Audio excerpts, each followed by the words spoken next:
Mandy Moore has finally spoken, and what she chose to say, and how she chose to say it, is reshaping the entire conversation around Ashley Tisdale's viral Toxic Mom Group essay. Not with accusations, not with drama, but with a quiet show of loyalty that immediately raised new questions about what really happened behind the scenes. Because this story isn't just about one article or one Instagram post. It's about friendships under pressure, public narratives colliding with private experiences, and how silence, or a single sentence, can speak louder than any tell-all ever could. The moment that shifted everything came when Mandy Moore reshared an Instagram story from Matthew Coma, Hilary Duff's husband. On the surface, it looked harmless, a clip of Moore performing her hit song, Candy, at a benefit concert in California, marking the anniversary of the Pacific Palisades fires. But Moore didn't just repost it. She added a message that reframed the entire situation. She described Coma as one of the most talented and generous humans she knows. And then she added something deeply personal, a reminder that when Moore and her family were displaced during the Los Angeles fires, it was Hilary Duff and Matthew Coma who gave them a place to stay. No names were mentioned, no rebuttals were issued, but the timing made the message impossible to ignore. This came just days after Matthew Coma publicly criticized Ashley Tisdale following the release of her essay, where she described feeling excluded and emotionally isolated by a mom group during her postpartum period. In that article, Tisdale never named the women involved, but fans quickly connected the dots, especially after she unfollowed Hilary Duff and Mandy Moore on social media. The speculation intensified when Coma responded in his own way, through satire. He shared a mock headline that labeled the situation as self-centered and tone-deaf, framing it as a commentary on perspective rather than a direct personal attack. Still, the response drew strong reactions, pulling Mandy Moore into a conversation she had previously stayed out of. Until now, Moore's decision to publicly align herself with Coma didn't just defend him, it implicitly defended Duff. And it suggested that the version of events circulating online might be missing crucial context. What makes this situation particularly complicated is that Ashley Tisdale's essay didn't come out of nowhere. In fact, it directly contradicts years of her own public statements. After welcoming her daughter Jupiter in 2021, Tisdale repeatedly praised her circle of mom friends, including Duff, Moore, and Meghan Trainor, referring to them as her village. She shared photos from trips, playdates, and celebrations. As recently as January 2025, she thanked the same group for supporting her during the Los Angeles wildfires, writing that human connection still mattered in moments of crisis. So, what changed?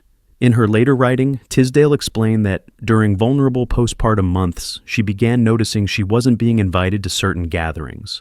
She would discover them later through social media. The feeling, she wrote, was familiar, like being transported back to high school, questioning what she had done wrong, wondering why she felt left out. According to her essay, she eventually confronted the group, sending a message that said she no longer wanted to participate in what felt like a dynamic that had become unhealthy for her. She emphasized that she didn't consider the women bad people, but believed the group no longer worked for her emotionally. That framing resonated with many readers, but it also left room for interpretation. And that space is where the backlash formed, because when an experience is shared without names, the public fills them in. And when real people are indirectly implicated, they're forced to decide whether silence protects them or allows a narrative to harden without their input. Mandy Moore's response suggests she made that calculation carefully. Rather than addressing the essay directly, she chose to highlight real-world actions, generosity, support, and shared history during moments of genuine crisis. By reminding followers that Duff and Coma opened their home to her family, including her husband Taylor Goldsmith and their children, Moore reframed the discussion around character rather than conflict. At the same time, another layer of the story quietly resurfaced. Hilary Duff's sister, Haley Duff, was seen liking the Cut's Instagram post promoting Ashley Tisdale's essay. On its own, it could mean nothing. But given long-standing rumors about distance between the Duff sisters, the gesture didn't go unnoticed. Hilary and Haley were once inseparable.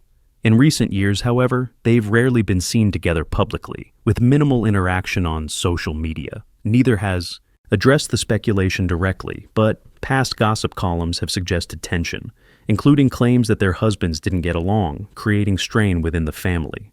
Against that backdrop, Haley's subtle engagement with the essay added fuel to an already complex situation, even if no statement was ever made. And then there was another response, this one far less subtle.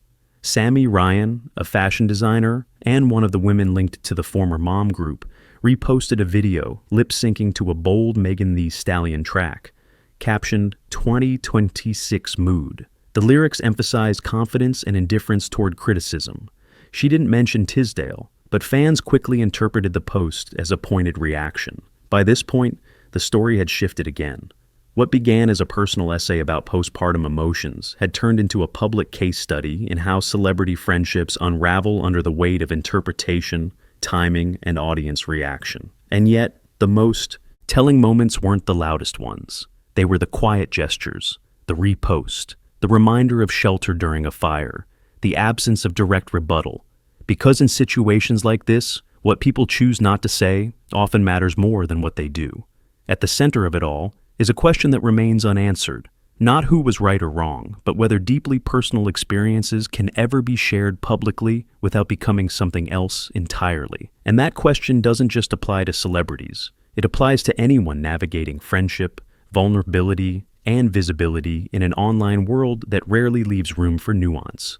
What's striking is how quickly a story like this stops being about the original experience and starts becoming about interpretation.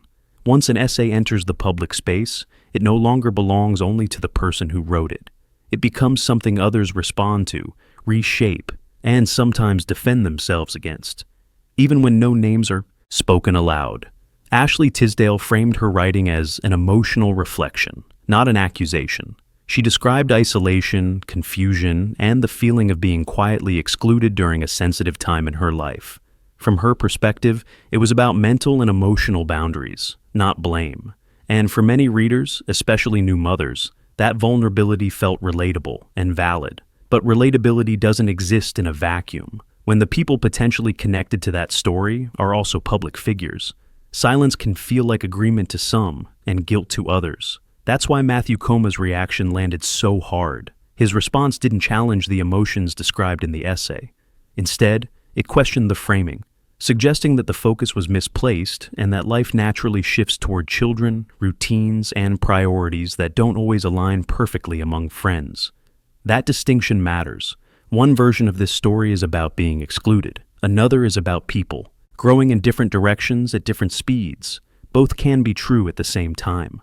Mandy Moore's involvement subtly reinforces that idea by highlighting real moments of mutual support, especially during something as destabilizing as losing a home to wildfires. She introduced evidence of care that doesn't fit neatly into a toxic group label. It doesn't invalidate Tisdale's feelings, but it complicates the conclusion many rush to make. And complexity is rarely what goes viral. What also tends to get lost is how group dynamics change after children enter the picture. Postpartum periods don't look the same for everyone.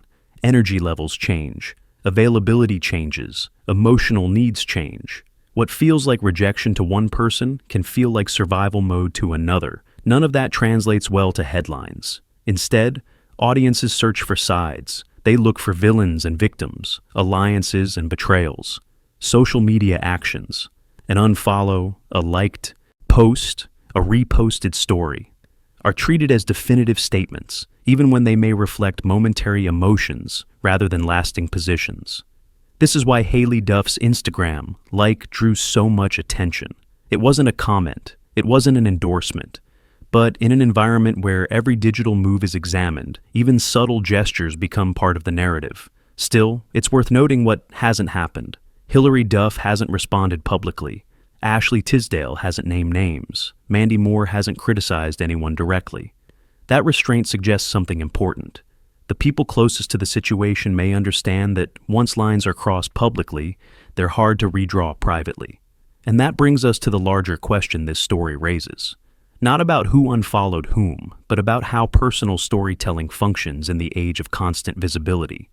When you share your truth publicly, you gain validation. You also lose control over how that truth is interpreted. Others may see themselves reflected in it, even if you never intended to put them there.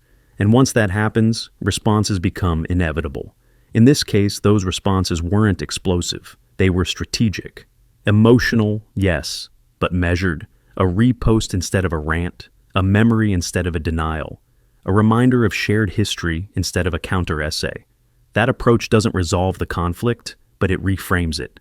Rather than asking, who hurt whom, the story shifts toward, how do friendships survive when life changes faster than communication? And that's a question many people recognize, even without celebrity names attached.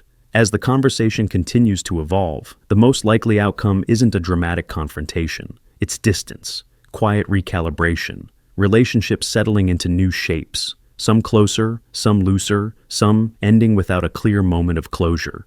That's often how real-life conflicts resolve, even when the internet expects a final chapter.